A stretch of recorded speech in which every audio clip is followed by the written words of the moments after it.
सम्पूर्ण आमा बुवा दाजुभाइ दिदीबहिनीहरू, मेरो घरमा प्रहरी आएको छ। मैले समाचारबाट उच्च अदालतको आदेशबारे थाहा त पाएँ, तर बिना कुनै कागज अहिले यतिखेरसम्म मलाई केही पुर्जी पनि दिएको छैन, कागज पनि लिएको छैन। मेरो घरभित्र आएर बेडरुमभित्र आउनुभएको छ, मैले सार्वजनिक पनि गरिसकेको छु। अब यसरी तैनाथ उताबाट आदेशभन्दा पहिले तैनाथ हुने यो सबै चिजले एउटा ठूलो आशंका सृजना गरेको छ। मैले सम्मानित अदालतको आदेशलाई सधैँ मानेकै छु, कानूनलाई मानेकै छु। म पहिला पनि आफै उपस्थित हुन गएको हुँ, अहिले पनि सार्वजनिक गरेकै छु। तर यो राज्य आतंक, यो धरपकड ममाथि के कारणले भइरहेको छ मैले बुझ्न सकेको छैन। भोलिको चितवनको कार्यक्रमलाई निरन्तरता दिनुहोला। मलाई लागेको थियो म केही कुरा भन्छु भनेर, तर जुन तरिकाले अहिले यो सामान्य अभ्यासभन्दा पर गएर जबरजस्ती गर्ने कोसिस बिना कागज पत्र छ होला, ल्याउनु पनि हुन्छ होला, ल्याउन सकिने पनि थियो। त्यो लिएर आएर लैजान सकिन्थ्यो, भोलि ल्यान सकिन्थ्यो। भरे पनि अझै कागज बोकीवरी प्रक्रिया मेरो लागि कुनै प्रक्रिया पूरा गर्न मानेको छैन। आतंकित बनाएर घरभित्र प्रहरी छिरेको छ। म यसै पनि गिरफ्तारी दिन्छु भनेर बसेकै छु। जे होस्, आम नागरिकले सब चिज हेरिरहेका छन् भन्ने मलाई विश्वास छ।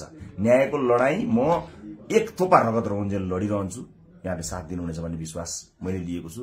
मैले कुनै गल्ती गरेको पनि छैन, कुनै अपराध गरेको पनि छैन, तर संसारकै सबैभन्दा ठूलो अपराधीलाई जस्तो ममाथि गरिएको यो व्यवहार आम जनताले हेरिरहेका छन् भन्ने मैले विश्वास लिएको छु। म धेरै केही भन्दिनँ। म सम्मानित अदालतप्रति अझै पनि आशा र भरोसा राखेर कानूनी प्रक्रियामा सघाउनको लागि परिरहेको छु।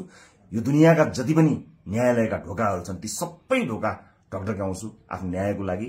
र मलाई थाहा छ यहाँहरूले सबै कुराको साक्षी बसेर हेरिरहनु भएको छ होला भन्ने मैले विश्वास लिएको छु। म यति जानकारी मैले दिनु उपयुक्त ठानेर मैले यो भिडियो रेकर्ड गराएको छु। चितवनमा जति पनि मेरा आदरणीय मतदाता आमा बुवा दाजुभाइ दिदीबहिनीहरू हुनुहुन्छ, भोलिको कार्यक्रम नरोक्नु होला। अन्य साथीहरू आउनुहुन्छ, उहाँहरूले कुराकानी गर्नुहुनेछ, निरन्तर चलिरहन्छ। मलाई यिनीहरूले हत्या नै गरेछन् भने पनि नेपाली मतपत्रमा घण्टी चुनाव चिन्ह बसेको छ। मलाई आशा छ यो एउटा आशा र भरोसाको आवाज हामीले बुलन्द पारिसकेका छौं। निरन्तरता प्रदान गर्नुहोला। म कानूनी लडाईमा छु। अहिले भर्खरै राष्ट्रिय स्वतन्त्र पार्टीका सभापति रवि लामिछानेलाई उच्च अदालत तुलसीपुरको बुटवल इजलासले हिरासतमा पठाएको छ।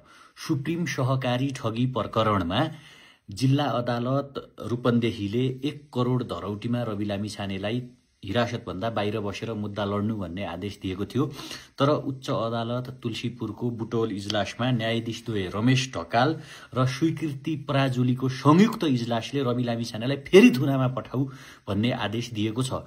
पूर्व डीआईजी छविलाल जोशीलाई पनि हिरासत पठाउनु भनेको छ, रवि लामिछानेलाई पनि हिरासत फेरि पठाउनु भनेको छ। भोलि रवि लामिछानेले चितवनमा ठूलो कार्यक्रम गर्दै थिए, जहाँबाट केही विशेष घोषणा गर्ने पनि भनेका थिए। अब तपाईँ हामीले प्रश्न बुझ्नुपर्छ, राज्यले के गरिरहेको छ। राज्यले बालेन शाहसँग न्यू खोज्यो, राज्यले कुलमान घिसिङसँग न्यू खोज्यो, राज्य अहिले रवि लामिछानेसँग न्यू खोजिरहेको छ। र अब राज्यले नेपाली युवाबाट न्यू खोज्ने दिन आउँदैछ।